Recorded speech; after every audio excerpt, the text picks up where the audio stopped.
China's Achilles heel to Western influence was its citizens' addiction to opium. It was a gateway for Westerners into the Chinese market. Naturally, when people started to move away from the drug and Western influence itself, war would spark. Both opium wars were fought from 1839 to 1842 and 1856 to 1860 respectively. The first was a result of China suppressing the trade of opium to this population, which in turn sprouted a war between China and Britain.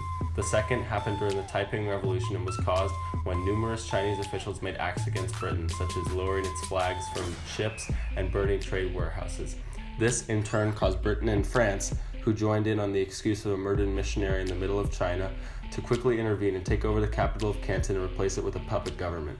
Both wars resulted in China being forced to sign trade agreements and further its Western influence. China also had been facing growing internal problems. For the duration of 14 years, 1815 to 1864, the Taiping Rebellion was one of the most important events in the 19th century for China. In the beginning, it was led by Hong Qiuquan, who believed that he was a descendant from God and was influenced by Christian teachings. Also, he said that his new dynasty would be called Heavenly Kingdom of Great Peace. Many poor workers like peasants and miners joined his new army, which grew to an elite army of million-plus soldiers.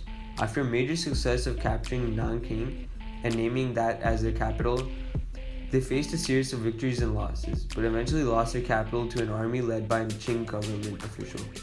The Taiping army lost, but they heavily weakened the Qing dynasty, who would never be able to effectively control the nation again.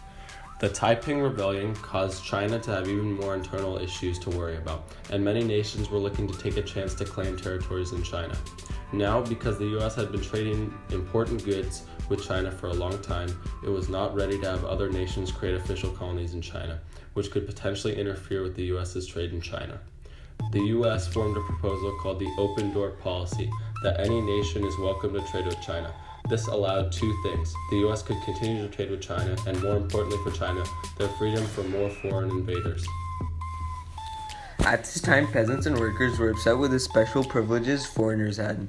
They formed the Society of Righteous and Harmonious Fists, later being known as the Boxers, and fought against foreigner privileges and ultimately Dowager's Empress's rule. The Boxers ascended to the European sections of Beijing in the spring of 1900. They laid siege to these parts for months. Eventually, Dowager Empress sent 19,000 troops and quickly defeated them.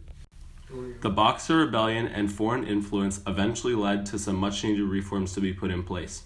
To do so, the Dowager Empress sent Chinese officials all over the world to study different kinds of governments, including those of Japan, the US, Britain, France, Russia, Germany, and Italy. Based on these travels, the Assembly decided on a constitutional monarchy to lead China.